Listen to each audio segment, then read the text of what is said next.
Hey, hi, hello, and welcome back to the Far Side. It is I, your host, the glorious High Priest, Austin, of In Front of the Cows. Today, we are going to go over Alex Karp and Peter Thiel, the reptile, if you are into anagrams like I am, even though I've never really had a good anagram for my name. We are totally not sponsored by energy drinks and caffeine. Why? Because I think I have the kind of ADHD where I'm better medicated and focused by caffeine than Ritalin or Adderalls or any of those other fun get your work done chemicals for the corporate oligarchs und elites. We will be going over the Manifesto that I guarantee Karp just cornered some fucking 19-year-old intern and was just like, you have to put this out there. They're making fun of us and they don't know that we're going to be their gods soon. And yeah, he was probably very high on cocaine, or maybe he's an Adderall boy too. You know, I don't know. Maybe he's like me. He's got that ADHD, as the kids call it, on TikTok when they decide to self-diagnose the foibles and the flaws of personality that they contain and possess. Hey, just a quick fact. That may not be autism. It might just be you needing to grow up and get rid of some of your shittier traits. Yeah, I got my autism thingy from a doctor. He was basically like, no, because you were hit in the head too much as a child, I can't officially diagnose you as autistic, but you can always tell people. The head injuries mirror the tism. That said, I come from a place of neurodivergent acceptance and appreciation, and you could even say empathy. I am probably closer to Karp than I am to most people. Unfortunately. And that's why I find these guys mentally... Someone at the door? Fuck. I can't tell if someone's at the door or if someone's on the roof. I know someone's on the roof doing someone else's HVAC. Gotta love podcasting in a blue-collar warehouse industrial area. Because I got to time this in between the place across the street and when they are deciding to CNC mill and plane airplane parts. God, that stuff is loud. But we will also go over this manifesto. We will go over some of Karp and Thiel's influences, and we will touch on, if we have time, the Trump assassination, though I may have to just do another episode in a couple days on that one, because holy shit. I mean, I've seen so many AI videos about this shooting. It is mind-blowing. And also, I mean, just so... the videos of the right-wing influencers that are coming out to be like, this is insane. There's no security. There's like one security checkpoint over there, and then there's another layer of security over here, and that's it. There's nothing else. And these are right-wing chuds. These are the people that are part of the party. These are the people who have signed their souls to the Orange Man. Orange Man bad. That said, Kamala Harris was not good. Yeah, heaven forbid we adhere to the democratic process that these tech oligarchs are so certain that we have to just like remove entirely from our our governance. And that said, we are going to start here today with a little bit of Alex Karp. Who is this man?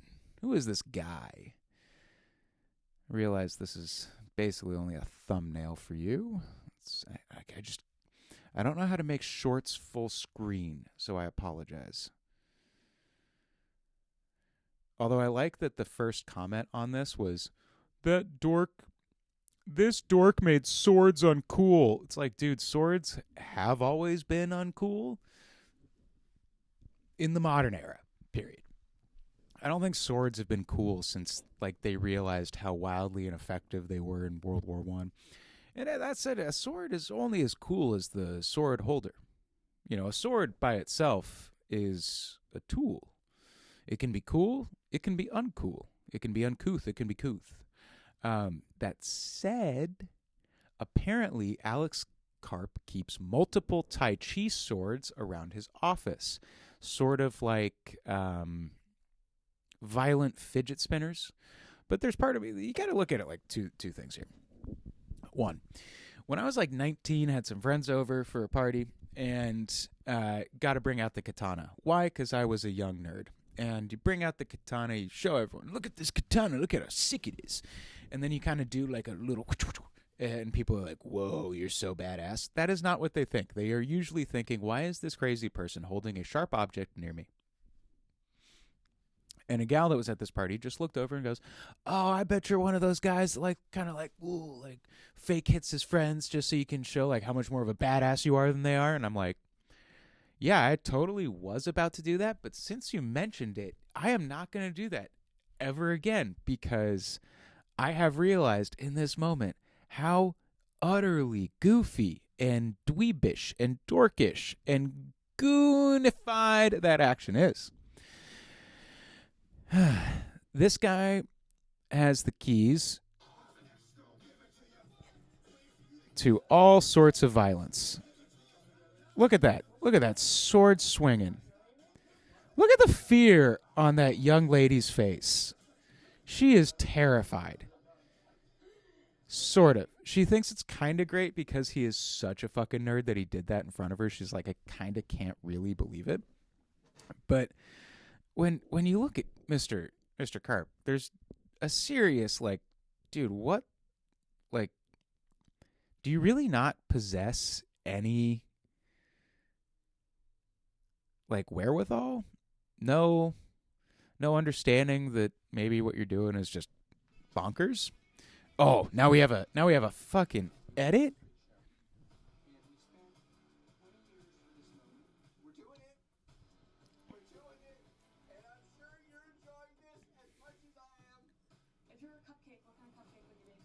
I'd be a sword cupcake. Yeah, I'd be a sword cupcake. Look at that sword cupcake. Oh, I just love a man swinging a sword for an intern half his age. Nothing says I am a well-put-together individual quite like swinging around your fidget spinner sword for her to be like, whoa, look at this badass. This man is a warrior. This man, princess, is going to save me. When the orcs come for us, he will save me because look at his sword swinging skills. Oh my goodness. Oh my gosh. Oh my goodness. Yeah. If you think swinging your Tai Chi sword is going to get that 23-year-old journalist intern all hot and bothered for you, you should not have the keys to the defense contracts and technologies that this fish has. And that is why you are getting collectively bullied by the internet, Mr. Karp. I know you're not paying attention to this podcast. Your algorithm might, but you are not. And that's because, one, Sassiness is to say, if I dyed my hair white, cut it short, or in this little sprocket thing you got going on like some gnome from World of Warcraft Classic, we could look like brothers. Oh, God, that pains me. If I shaved my mustache, really like started doing a lot of cardio, melt all the body fat off me, yeah, we'd look alarmingly, problematically similar. All the more reason why I must speak out against this man now. So as we transition away from the diabolical nerdiness that is him swinging a Tai Chi sword, we go to the Manifesto. The Manifesto. Where's the Manifesto? There's the Twitter Manifesto. So, again, this manifesto reads like he just cornered a poor, suffering marketing intern high on cocaine, and he just said, I need to communicate this stuff to the internet now. And I see all these videos with Karp acting super spazzy and always like, oh, well, if it annoys you that I'm like this, it's like, dude, I think your Neuralink is shorting. Like, God, come on, what the fuck? There's so many things where I watch like him and Teal Musk and a few other people where you're like, do you have a prototype Neuralink? Is that why sometimes you're just not like functioning? Again, saying this as someone who is more empathetic to the neurodivergent life than most people because estoy neurodivergento. What the fuck? Some of their behavior, it really does scream to me that they have like the chip already. They just got the prototype or, the beta version. Someone else got the alpha. Someone in a prison that's probably unable to scratch their own asshole at this point because they are in full paralysis because the chip didn't quite work. Well, they got to figure it out with someone before you figure it out on the thingy. Who's that in the photo? Oh, that's the photo of my dogs. One of my old dogs. Memories on my Apple products love to show me nice scenes of my now deceased dogs. And it can be a little jarring. So, Silicon Valley, number one, owes a moral debt to the country that made its rise possible. The engineering elite of Silicon Valley has an affirmative obligation to participate in the defense of the nation. Sure, again, we'll go through a couple of these. We must rebel against the tyranny of the apps. Is the iPhone our greatest creative, if not crowning achievement as a civilization? The object has changed our lives, but it may also be limiting and constraining our sense of the possible.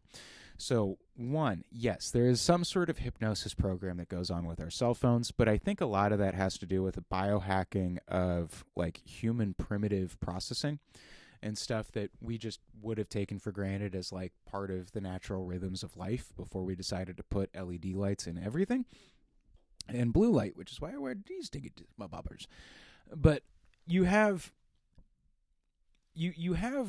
cell phones, streaming, YouTube, name it, social media, all these things that are violently disrupting many of the normal processes that our brain used to go by. Boredom is very important for sorting stuff from your prefrontal cortex into your memory lobe bank thing. And when you can constantly just go to your phone and go, instead of being bored, I can just scroll. I can not think about my life and the things that are going on in my life, process, think about a thing, maybe relax about a thing, maybe just kind of muse, ponder, let my thoughts wander, bars.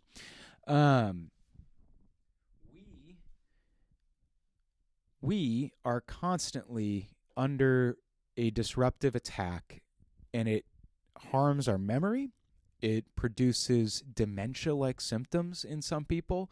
And, some days I just feel like my brain is trying to move through cotton. And I have a feeling it has something to do with the screens and the way that cell phones work. And, cell phones, the modern smartphone has just as much addictive light sound programming, and video games too, as a slot machine in Vegas that has been fine-tuned by psychologists and different scientists and probably doctors, who the fuck knows at this point, to make it as addictive as possible so that you focus solely on that slot machine and you pull and you pull and you pull and you don't leave the hypnotic suggestion that is you spending your money and your time with the casino.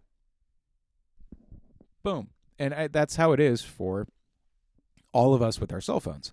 And, a fun little aside, a quick little who's-he-what's-its with data collection and, all this stuff. Just a theory, just a thought. So we're in this world of data collection being the most profitable thing many of us are going to engage in. And that includes our own working lives. The most profitable thing we're doing right now is creating data for big tech. And I think in video games, they are taking data of how we fight like the robots or the aliens, and they are giving that data to AI, drone robots, fighting robots, whatever, the algorithms that are going to design the next war.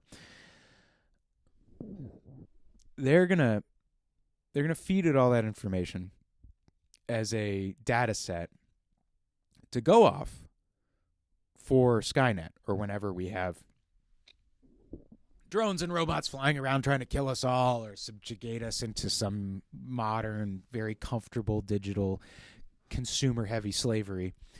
They're pioneering that with like Arc Raiders and or Marathon is probably another one. Any of these video games where it's like a slightly near future where we are fighting robots, absolutely. You can bet your sweet ass that data is being fed to AIs and is part of the data set that Palantir will be operating in the world in a few years. Mark my words. Because, see, free email is not enough. The decadence of culture or civilization, and indeed its ruling class, will be forgiven only if that culture is capable of delivering economic growth and security for the public. Reminds me of a quote by Benjamin Franklin. Those who trade freedom for security deserve neither. I think I'm slightly paraphrasing, but I think that is all the more apparent. Anyone who comes to you saying, I will make everything as secure and safe as possible for you, is fucking lying to you. Or they are misleading you. They might be telling you the truth in that, yes, they want this all to be as safe for you as possible. Because when you're safe, you're comfortable, and then you're less likely to rebel or revolutionize against the people that are keeping you in this comfortable cell. If your cell is uncomfortable, then you're more likely to break out of it, to attack, to fight, to rebel. But if you're really comfortable and you have like just enough economic stuff to like make it through, which is kind of what they're like experimenting with right now at post-pandemic, where they're like, how much do they really need to survive? How much can we extract from them?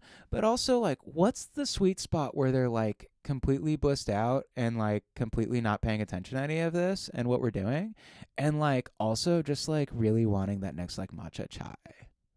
Like what point do we just like go, you've had your time and you've had your fun and now it's time for you to be a slave for the state? Yay. What is the level? And they are figuring that out right now. They're trying to find out where they can squeeze us explicitly and where they can't. And where, in terms of explicit squeezing, are they maybe good? Do they need to create a new metric? Can they just move on and let it happen? I don't know. So the limits, but again, economic growth, yes. If you want Americans to not create a 21st century version of the Magna Carta with all of these tech oligarchs and corpo feudalists. I like how everyone says tech feudalists. Guys, it's corporate feudalism. It's corporate feudalism. It is not tech feudalism. Tech is the means by which they will bring about corporate feudalism. But if you think that Palantir is the only castle that is going to be built upon our data, you are wrong. Look at the Bank of England. Look at the Rothschilds, the Vanderbilts, all these families that exist that still have outsized amounts of power and wealth and opportunity. And I've said this before, but it's a city-state that exists above what most of us are capable of achieving or have the capacity to even get at. You might be capable of achieving it, but are you going to get the resources? Not while someone else is busy stealing them from you. People like Karp and Thiel are trying to become another city-state. You could say many of the military-industrial complexes or the robber barons families from the turn of the century, 19th to the 20th century, and the power that they were able to extract and then exert on the world has made them essentially city-states that exist maybe not fully above their country, but certainly above the law, above reciprocity or repercussions for many of their actions, and above recompense from many of the people like you and I watching this. And that's where Luigi, and I kind of thought there would be more Luigi situations, but I'm still jury's out whether or not that was like a complete, my theory, that was an assassination. Brian Thompson was doing a bunch of shady stuff that even people in his board did not want him to continue to do. And he may or may not have been cheating on his wife. That's important. Because someone would have had to tip off the assassin to him going to this meeting in the morning versus, what's his name, Luigi just like following this guy for X amount of time and then just randomly, magically finding him. Like something about the motive, or at least not the motive, but the means by which Luigi caught him, tracked him down, figured out this was the guy I've got to attack. None of that makes any sense. In so much as it makes more sense that Luigi is a patsy for someone who actually shot him.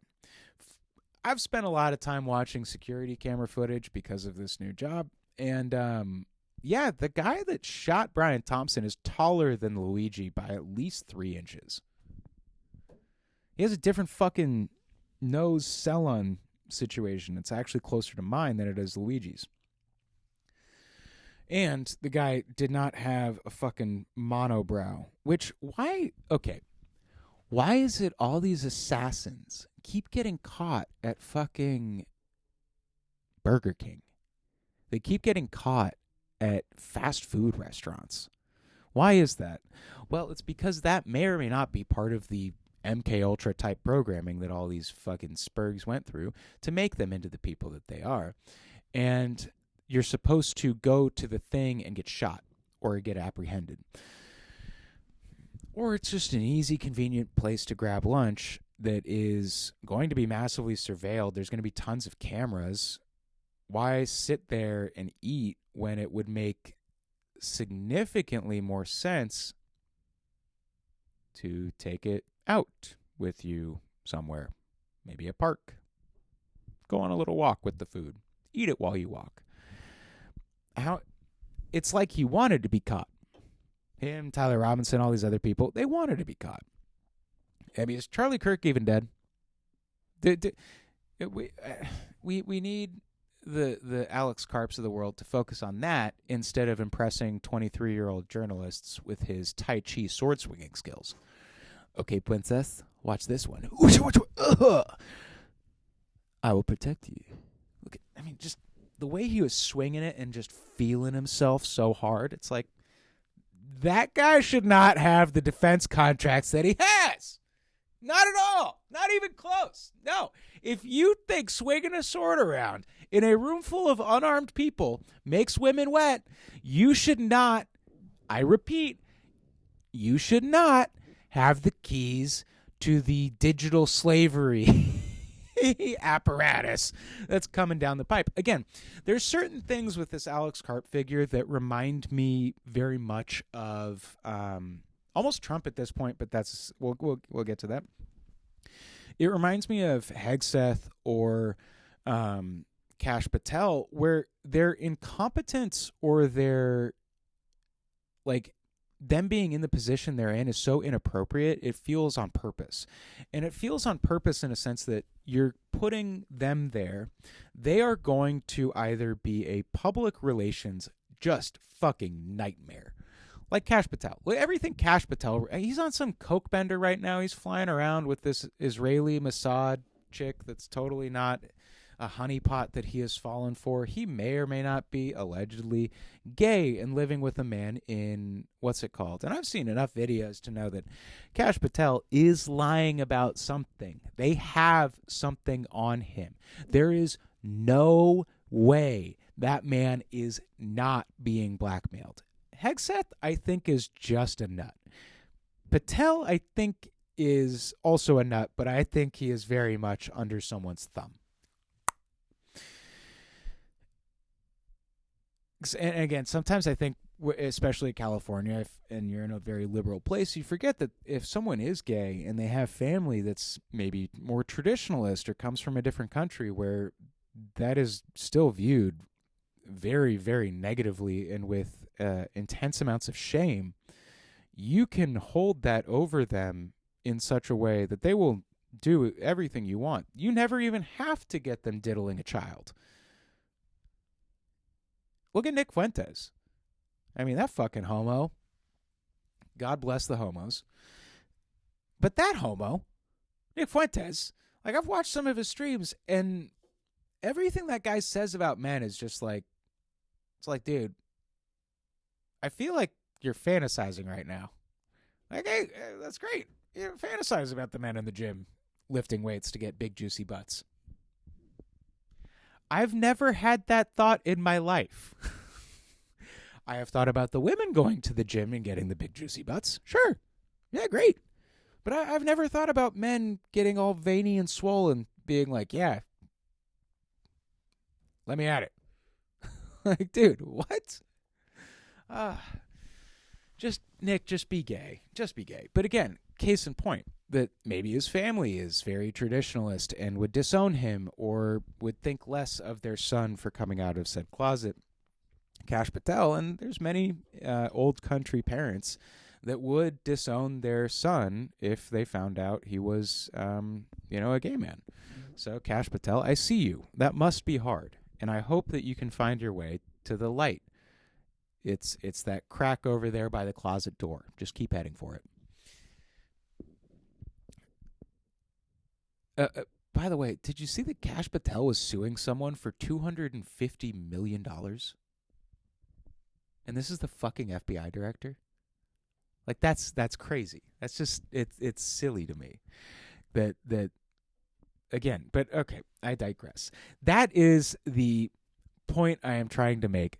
The people like him are there on purpose because they're either incompetent or they are just such a stereotype almost. Like, Hegseth is such a stereotype that, of course, he's going to fuck up a bunch of what he's doing, but he is an ideologue to his beliefs. He adheres to them. He believes what he is doing.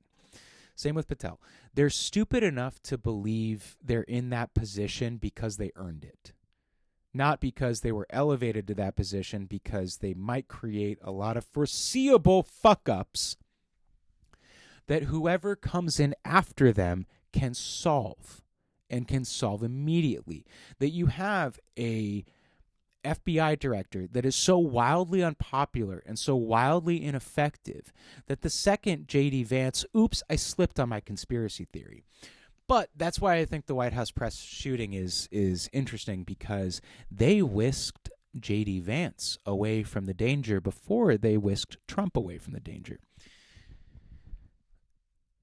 Yeah, that's significant that you got the vice president out of there before the president.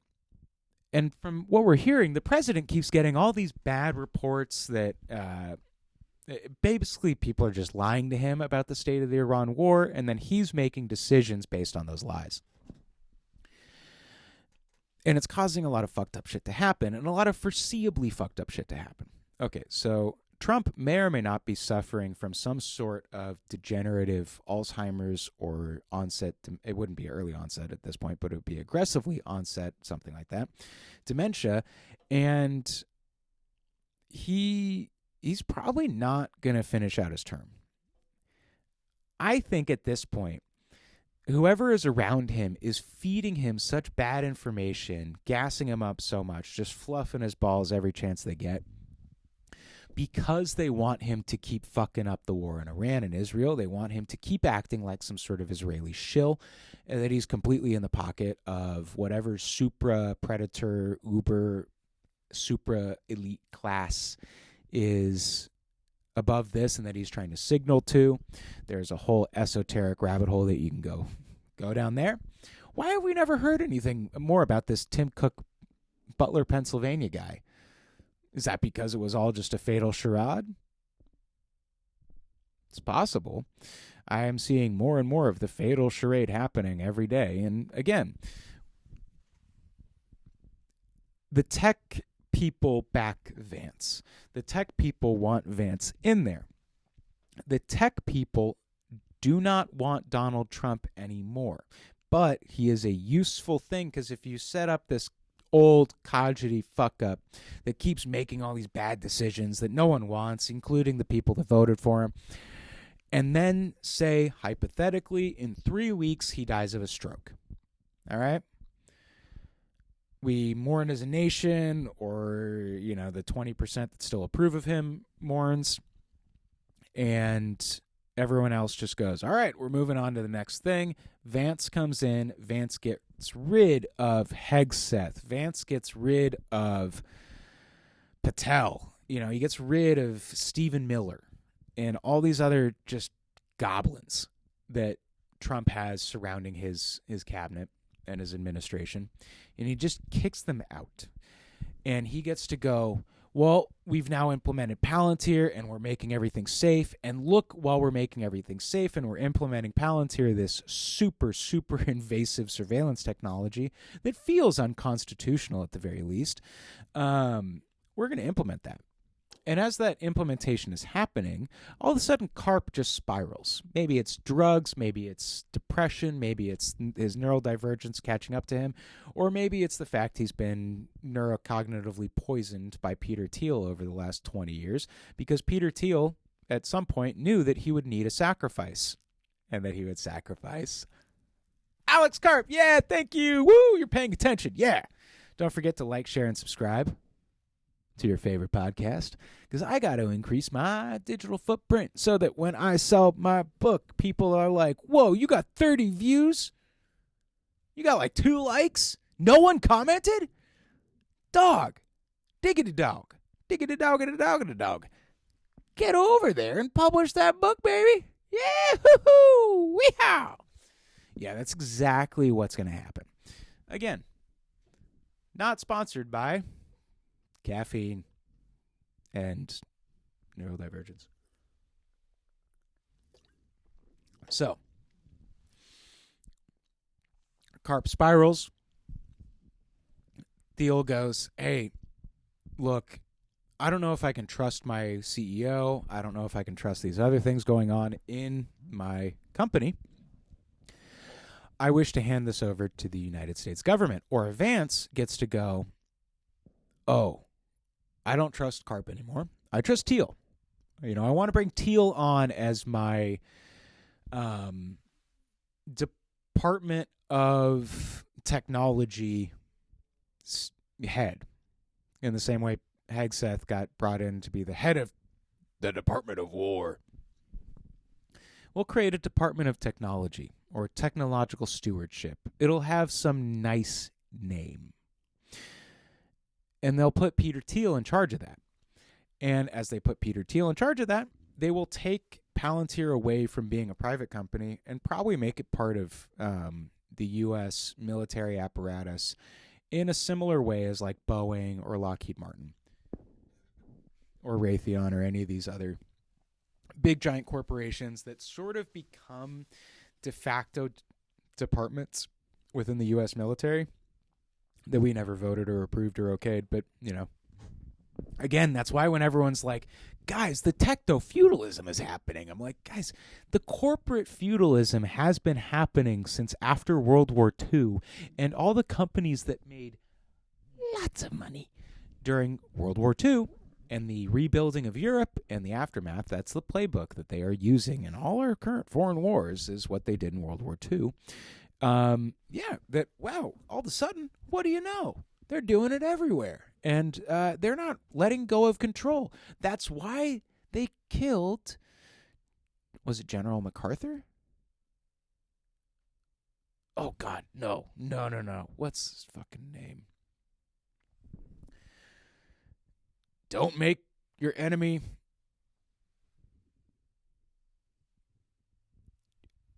Don't die for your country. Make that sorry son of a bitch die for his.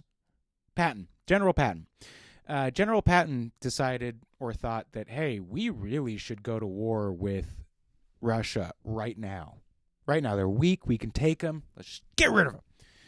China, they're next. Man's man. He died in a car accident. 1945. Very suspicious car accident. Huh. It's not like there's a whole history of weird car accidents that happen to people. Whatever. All right, all of a sudden, you're a difficult individual. Well, you're now just gone. How did I lose? I'm not an iPad child, people. I'm still learning. So the limits of number 4. The limits of soft power, of soaring rhetoric alone, have been exposed.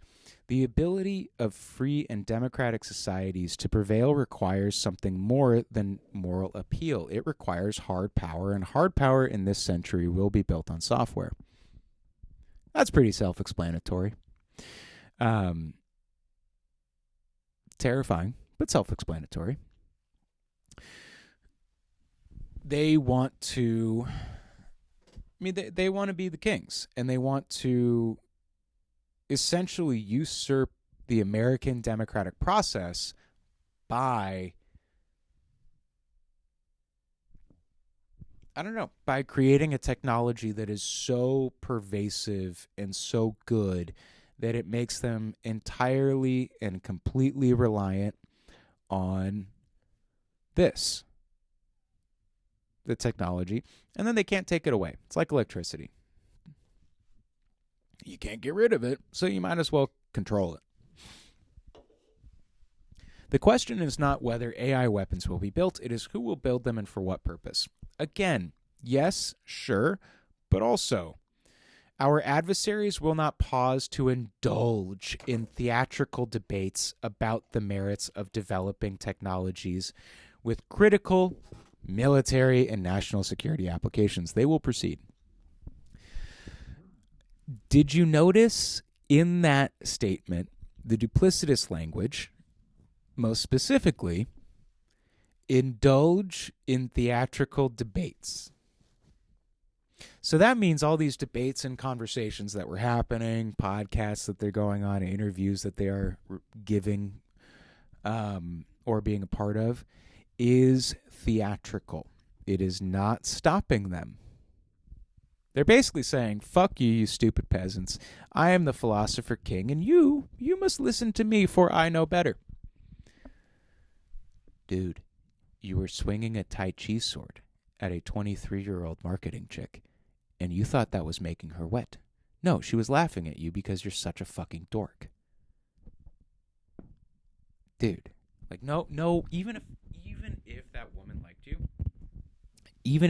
liked you, and is that why my thing was sounding weird? I needed to just screw it in better. Now it all of a sudden sounds better. Jesus Christ, I'm not redoing in the last 37 minutes. I've already recorded this twice. Yeah, dude, if you think that worked, we should have non-theatrical debates about the merits of your technology and or whether or not you're in charge of it. National service should be a universal duty. We as a society consider moving away from an all-volunteer force and only fight the next war if everyone shares in the risk and the cost. First off, I don't think Peter Thiel is going to send his adopted children to fight in the next war, period. In the same way that the people that run our country tend to not send their children to go fight and die in wars. Your kids are more valuable than that, right? That's how they view it. No, send someone else's kids to go do that. But also, 72% of draft age males are ineligible for the draft. And as a 34-year-old man, I'm now all of a sudden re-eligible for the draft. Which, I have so many food problems and allergies and issues that I would probably explode from an MRE long before I got near an enemy bullet. That said, I'd also totally punch my drill instructor. But again, guys, if you're going to draft me, make me part of the either propaganda corps, all the bullying that I do of the free press, I will not do that, and I will just do what I think the free press should do, but I'll do it for America. Fuck the Zionist bullshit. I just love bullying the free press. It's fun. I need to find other propaganda rags to just go in and bully in their comment section, but the free press just makes it so easy because it reminds me of talking with really like uppity shitheads in college that incorrectly assumed because they were in college and it was a good school that they were hot shit and super smart. It's like, no, we're going to die at USC. Your fucking parents are the reason you're going to this school, not your smarts. That's just a fact. So, but also it's this talking down. It's this assuming that because you didn't go to college, you didn't do the same thing. It's just this very pejorative way of explaining the world to someone in a way that it's fundamentally disrespectful, and it's fundamentally like very arrogant. It's very do as I say, not as I do. It comes off very hypocritical. So like there's times I'll just be like commenting specifically on the free press thing that I'm talking about, and then someone will come in and be like, you're a racist and a racist fundamentalist and all this stuff. And I'm like, guys, you're showing your whole ass here, because I did not mention race in any of the comments I just left. In fact, I think that you bring up race means that you are focused on it. You're a racial fundamentalist. I mean, Zionism is nothing if not racial fundamentalism. Israel, you got an ethno-state. You're an ethno-state. What? And if I go into the free press and I'm like, hey, guys, this article is dog ass, and they're like, oh, you're racist. I'm like, that's... What? What? Respond to my criticism by making better fucking product. God damn. By the way, racist, my grandma was hidden from the Nazis in the SS when she was a little girl in World War II Germany. Why? Because she looked Jewish. Just because she looked Jewish. I remember when I was 10. Actually, it might have been younger than that. I might have been like 7. I was like 7. Grandma looks around at all of us at the table, all her little dark-haired, dark-eyed, kind of tan grandchildren, and she just went, all of you would have gone to the camps. None of you would have survived. And half the table immediately started crying because they knew exactly what she was talking about, and the other half of the table was like, oh, shit, I know what Grandma meant, but I'm now terrified. It's like, guys, hey, Zionist bots, whatever bot is gleaning this for the free press to comment, yeah, if camps ever come back into vogue, you guys know I'm in attendance with you, right?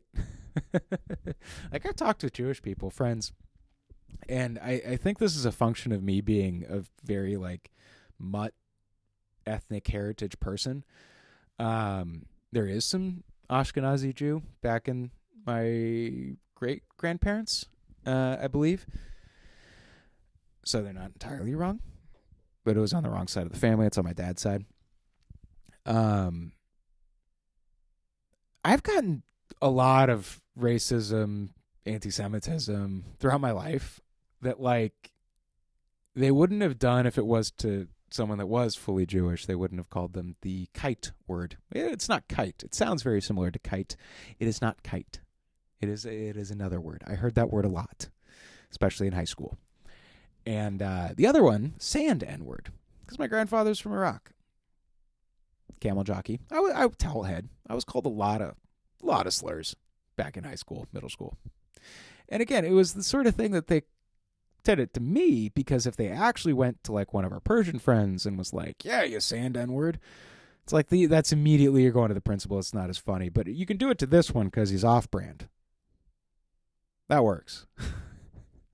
So I actually have experienced quite a amount of like weird bullshit.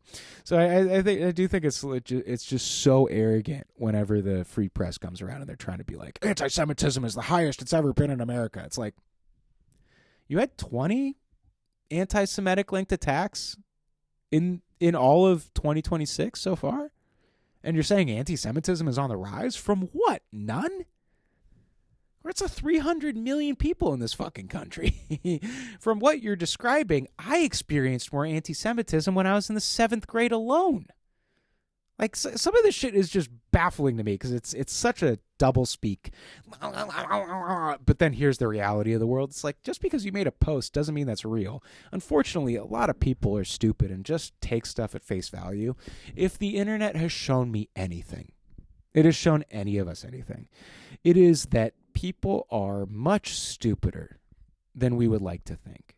And you could generalize that amongst our species and just say that people are stupid. But they're not.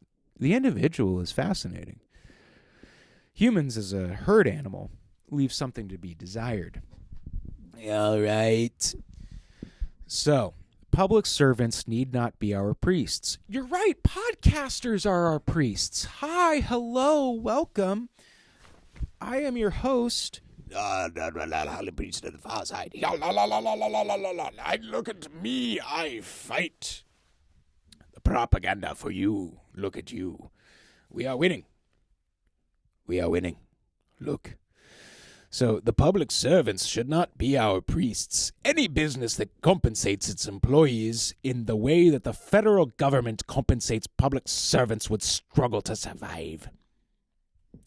Okay, I mean, that one is kind of self-explanatory. It's a fucking government. Of course, if it did anything a private company did, it would not survive. That's because there's a different incentive for action. That's because it's not supposed to glorify the shareholders. It's supposed to care for the people, and that is not exactly a business. It's not a business. You don't, whatever. But again, that public servants need not be our priests. So you want Peter Thiel to be our prophet? Like, dude, what the fuck? This doesn't make any sense. But that's what I was talking about earlier when I'm like, I think this guy was just really high on cocaine. He cornered an intern that has control of the Palantir social media profile and was just Tai Chi sword to their neck like, you will post my manifesto now.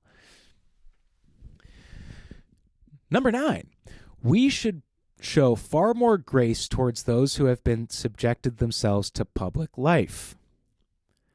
Really?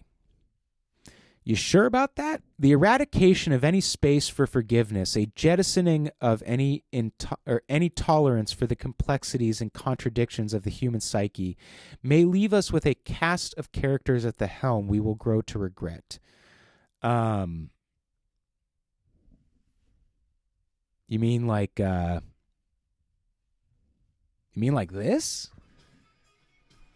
You mean like this?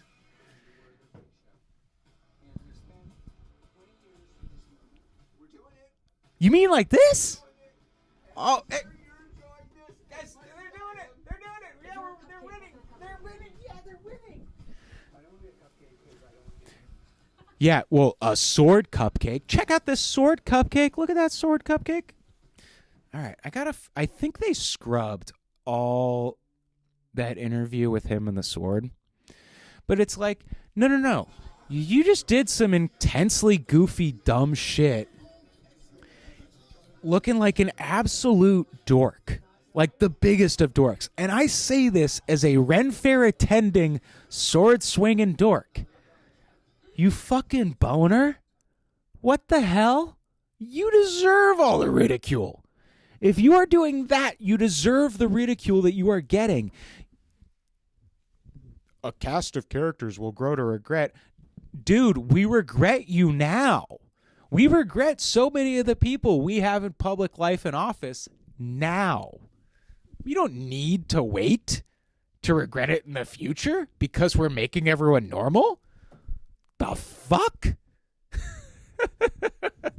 That's the kind of shit that can only come from a billionaire coke addict. Oh, yeah, if you guys don't accept me and stop making fun of me, I'm just going to fuck off and, like, you're going to have to deal with, like, people that are really boring that you regret. Oh, my God, dude. We need to bring back, like, political violence in Minecraft, allegedly. That said, this whole talking point that political violence has no place in America. You ever read a fucking book Like, especially in American history book, it is nothing but political violence. Like, what?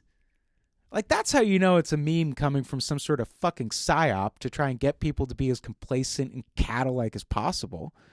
Political violence has no place like this in America? What the fuck? Have you been to America? It's violent everywhere. Kids can't even go to school without violence. Granted, look, complicated. I say this as a kid that was bullied very badly. Not physically, because blah, blah, blah. No one was allowed to. But, like, words-wise, it got pretty heavy duty there at times. We need to let kids, like, fight each other again. Like, you need to let the kid that's getting bullied and the bully, like, square up after school and duke it out and fight. I really do think that needs to come back in some fashion. Street beefs, for example, is actually, I think, doing a really good thing for people by giving kids, young men, and young women, a space to sort the scrap out. Go, hey, look, I'm calling you out. I'm tired of the way you're treating me. This is some mega fucking bullshit. And we're going into the ring and winner take all. Like, we need to bring that back. I actually think that martial violence, that mano a mano thing, I think that will actually go a long way to end school shooting. Because, like, there were times where when I was a kid, I threatened, like, I just looked at a guy and I was like, dude, we're going to fight. Like, you keep talking that shit to me, we are going to fight. And they, calm down, Austin, calm down. It's like, okay, but you can gaslight me, you can call me a bunch of racist, terrible shit until the cows come home. But the second I step to you and I go, no more, this isn't happening. Backtrack. It's like, no, fuck you. Let's do this. Let's fight. We need to do this. I actually made friends by doing that. By just being like, no, fuck you. We're going to do this. We're going to fight. You want to come at me with fighting words? I will come at you with fighting fists. And I made some friends because they were like, oh, shit. He got a spine. I didn't think he had it, but apparently it's there. All right. I wasn't actually trying to fight you. I was just giving you mega amounts of shit because my father hates me. Because, I never can live up to my mother's expectations.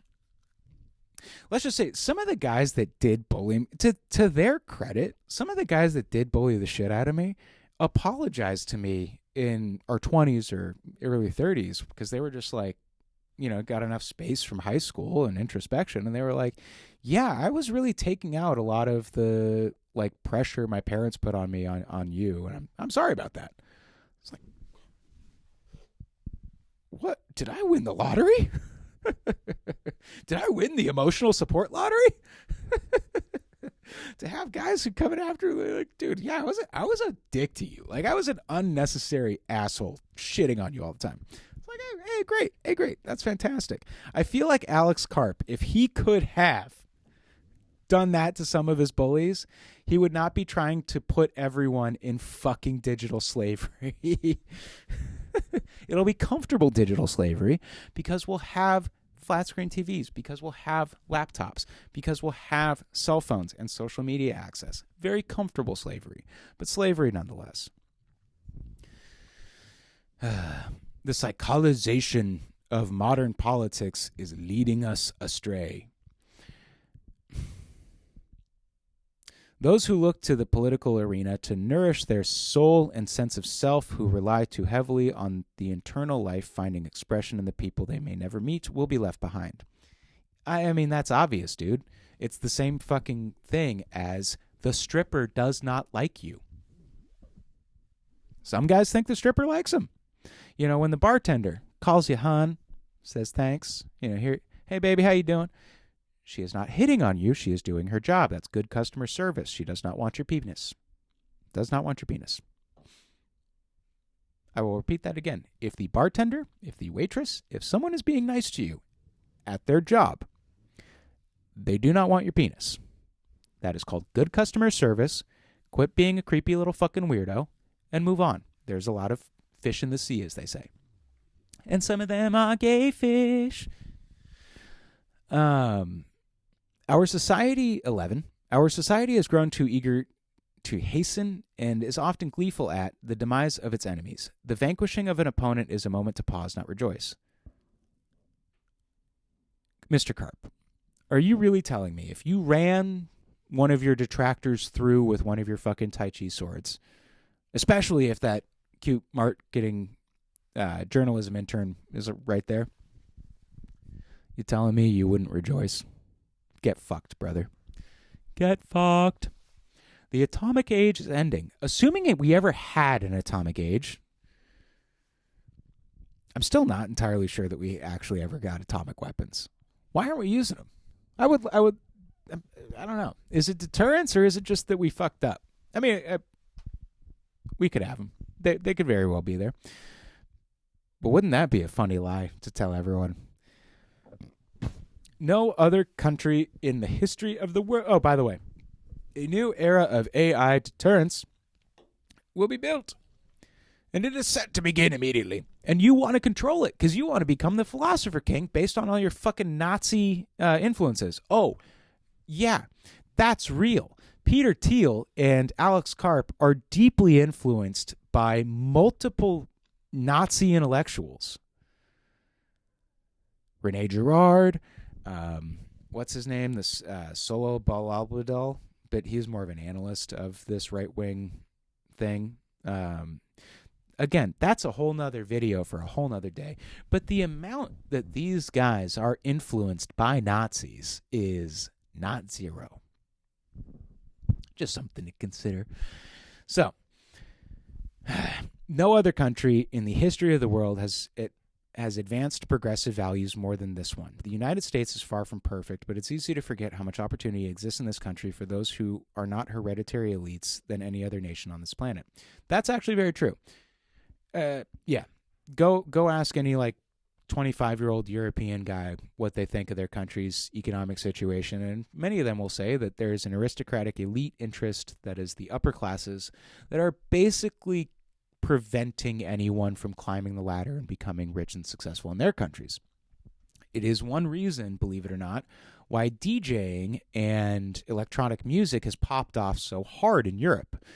One, it bangs. They got a lot of generational trauma from all these wars. They got to exert out of their bodies. And dancing is a great way to release traumatic energy from the body, somatically speaking. Our bodies store trauma, and dancing, especially, really getting ecstatic with it and moving and just kind of not thinking and just letting your body go into this flow state and move. It's a beautiful, beautiful healing aspect to humanity that I think we should all take advantage of. That said, the DJing and the electronic music is so big in Europe. You're seeing all these festivals because it is a market that doesn't have this crowded elite European aristocratic-ish interest, and young people can come in, say, start their own business, start their own venues, and get people in and make money. And it's not subjected to the same problems that a lot of other industries in Europe are, because a lot of people just pulled the ladder up after them. America does have some of its stuff going, and we have a lot of conversations that they do not have in other countries. Some of the most breathtakingly shocking racism I have seen happened in Italy. And I went to school in the South for a bit. I definitely saw some eye-opening racism when I was 19 in 2010, or whatever, 2010. And then you go to Italy and you see some of the things that people say to each other, and you're like, wow, fucking hell. If you did this in the United States, I think that's a hate crime. That's very close to a hate crime. I guarantee if I said that to any black man, I would be getting punched in my mouth. And probably, I would deserve it. Speaking of the fighting words earlier, if you run up to someone and you're like, stupid Edward, get out of here, you stupid monkey. It's I think you should be punched in the mouth. I don't know. If you're really coming out with just that much hate and aggression, it's no, you need to relearn a thing about the primal nature of humanity and that we are the most violent ape on this planet, and that's why we're here. We're not the worst species in the world. I know all these people. Humans are just the worst. It's like, well, yeah, because there's so many of us. Of course we're the worst. If there were this many, I don't know. If lions were in our place, it wouldn't be that great. Lions commit infanticide. Yeah, it's pretty bad. And I think a lot of people who go, humans are the worst, you don't know enough about biology and ecology to say that. Are we like good? No, not at all. But funny enough, from some of these alien things that I have read, some of these reports, some of these arguably very likely fan fiction, a lot of aliens go, it's weird that you guys haven't just eradicated anything that might kill you and that you would all work with your systems. And I think that largely comes from us having deeply pastoralist pasts and a lot of people that come from lineages of shepherding. The post-war 15 neutering of Germany and Japan must be undone, which I'm not against, but they're kind of saying, hey, because we already beat them once, we could beat them again, and because we need to have this sort of alliance, hey, let's get the baddies from World War II, make them our homies, and, they can be the good guys in World War III. Strange. We should applaud those who attempt to build where the market has failed to act. The culture almost snickers at Musk's interest in grand narrative, as if billionaires ought to simply stay in their lane of enriching themselves. Any curiosity? No, dude, the problem is you say that while you're getting like $8.6 billion last year in terms of compensation for being a CEO of Palantir, and you're trying to say that you should just, I'm just trying to make everything better for everyone. It's like, no, you're not. You should be tarred and feathered and drugged through the streets of Los Angeles or whatever city you wish to be drugged through, but we'll let you have your pick. Either way, you should be tarred and feathered and drugged through the streets. Any curiosity or genuine interest in the value of it's the duplicity that bothers people. It's the fickleness that we do not trust because we know you are kind. You are a predator. Your prey is money. That's what you want. But also, no, I don't want you to build a surveillance apparatus that enslaves everyone. I want you to build a university. like, go build some homes for orphans. Go spend a bunch of money on the dog animal shelters that are high kill and make them not high kill anymore. Eliminate that waste. Go to a bunch of orphanages. Go set up college funds for foster kids. Like if you as a billionaire went and just set up a bunch of scholarships or trusts for foster kids that have never gotten a handout in their lives, have had really difficult upbringings, probably don't know their parents could be dead, they're orphans, fucking help them. Like, that's what we want to see billionaires do. We want to see billionaires actually help people. And that's where Mr. Beast kind of like was able to whitewash a bunch of weird bullshit he was doing. It's because he was just being nice to people. That's what we want to see. Those robber barons that you guys so idealize, that's what they did. They built orphanages. They built public works. They built parks. They built universities. That's what we want to see you guys do again. We don't want to see you guys get into public life and ruin it for everyone while you enrich yourselves. That's the problem we have. Oh, and that we're snickering at Elon Musk's narrative. It's like, dude, do less cocaine and post less on social media. If there's anything I can teach you, it's that. It's that. I mean, frankly, after you do your first line, you should put your phone away. For anything other than music, just put your phone away. Silicon Valley must play a role in addressing violent crime. You mean in what was arguably the least violent crime afflicted year we've had so far in like a long time? I think 2026, or was it 2025? That was the lowest murder rate for the entire U.S. in quite a while. Huh. But we need to have now is when we need to have the tech oligarch elite come in and address and solve all this violent crime when it is at its lowest point that it's been in years. That's not coded language for some other thing that you wish to do. That's not duplicitous language. That is not at all fickle in its meaning or its narrative or its grand design. That's it. Do you guys ever get a call from someone or you talk for a little bit and then all of a sudden they're like, I'll call you back in an hour. And then like 2-3 hours later, they're not calling you back. Oh, it happens to me all the time.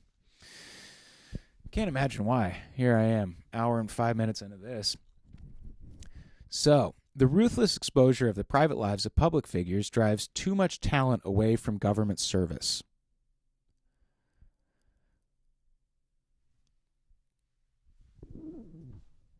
That a few people get wealthy, and if you said platitudes that were obviously stupid, you could.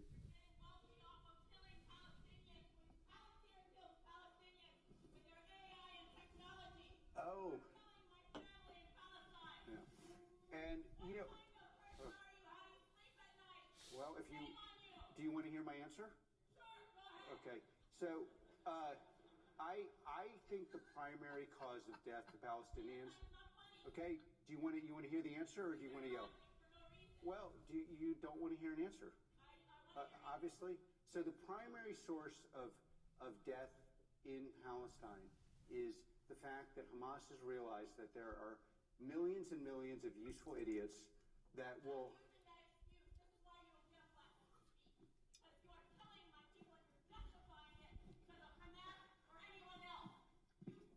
Can we get security up there?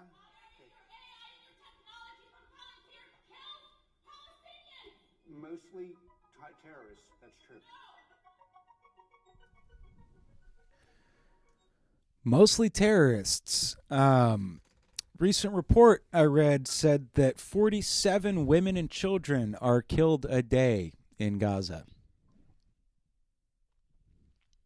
Yeah, that's totally terrorists. That's the guy we want addressing the violent crime in our country? That guy? Huh, interesting. Interesting. And that guy who doesn't like the public scrutiny that goes into him. It's like, are you fucking kidding me, dude? You're laughing while this lady's like, your stuff is killing my people. Or, like I said earlier, he's just an incompetent shitbag who's been placed in a sacrificial scapegoat executive position so that inevitably when something goes wrong, and it will, when something goes wrong with Palantir, and it will, Karp will be the scapegoat. Thiel has set him up as such. Mark my words. Mark my words. When Donald Trump dies, and he probably will die soon based on his health and what many people who are informed, doctors, medical personnel, and professional, have been saying about his health. And granted, they don't know what dementia medication he has and has access to, but his decline is very apparent to all of us. I mean, some of the fucking shit he's been posting recently, like, mind-blowing. Absolutely mind-blowing. So, too much public exposure to the private lives of these people, and it's oh, whoops, us? We're the problem? Why don't I show you this recent Trump post?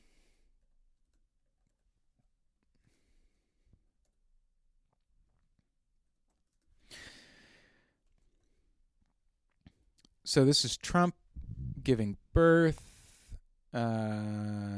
Images. Where's the Trump AI?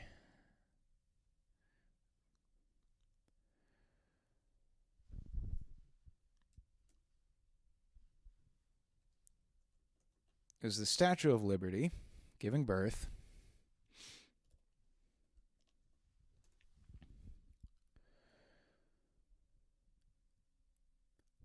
So again, private scrutiny of these people is warranted. You should be scrutinized if you want to be in public life. Yep, that's exactly what I said. And it says 0. Interesting.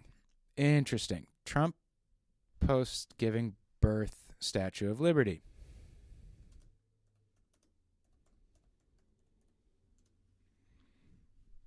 By the way, I can type well with one hand.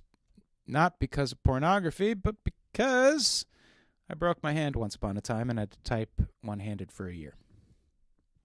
That is way. Never posted. It's trying to say this was never posted. Y'all, that was posted. That was posted by Trump on Truth Social. Are you telling me we should not scrutinize the private life of anyone who posts shit like this? Let alone this being just dog shit, brain rot, boomer AI bullshit. What the fuck? I mean, some things just speak for themselves. I don't really need to break this down. It's fucking... And I'm a crazy pagan, something of an atheist, but I would say I'm an entirely committed to my mystical wanderings through this fucking life. What? What? Like, he's dressed as Jesus, giving birth to himself, wrapped in the flag. Whoa.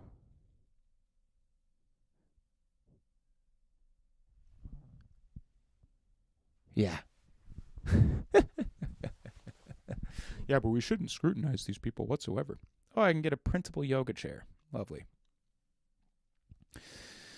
So while we get to the last two, the pervasive intolerance of religious belief in certain circles must be resisted. The elite's intolerance of religious belief is perhaps one of the most telling signs of its political projection, constitutes a less open intellectual movement than many within it would claim.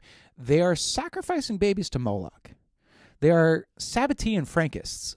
They worship witches, and not the fun witches, not the witches like I encountered in my pagan wanderings through this world. Some of them are very pretty witches.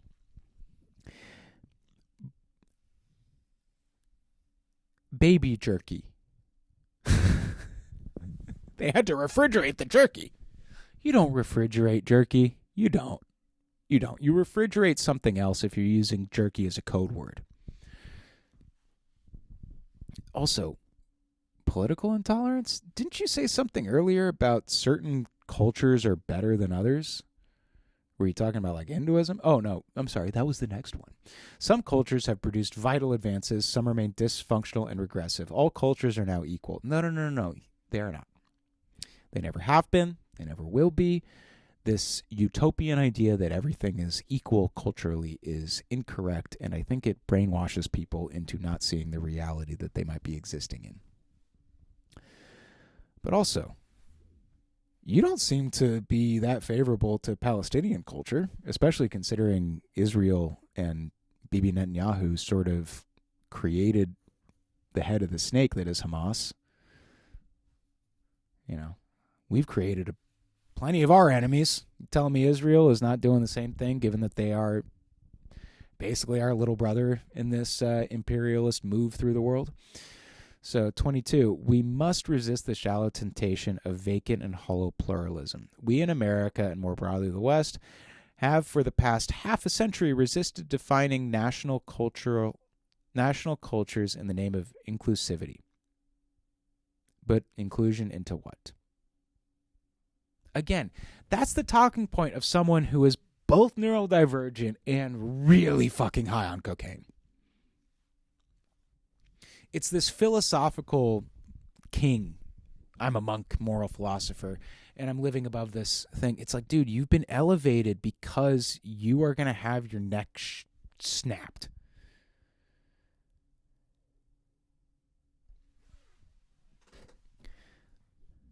You think Peter Thiel is not going to sell you up the river the second there is a major problem, and there will be, with Palantir?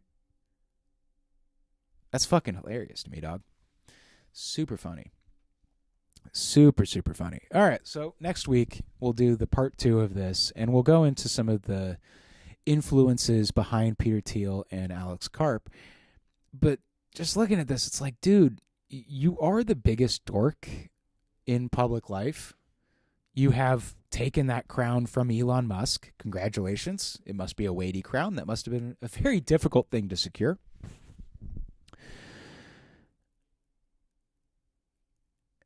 And I just can't get the picture of you swinging your sword around for that poor girl.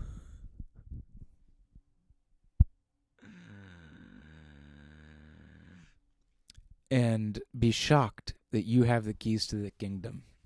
Like, share, subscribe.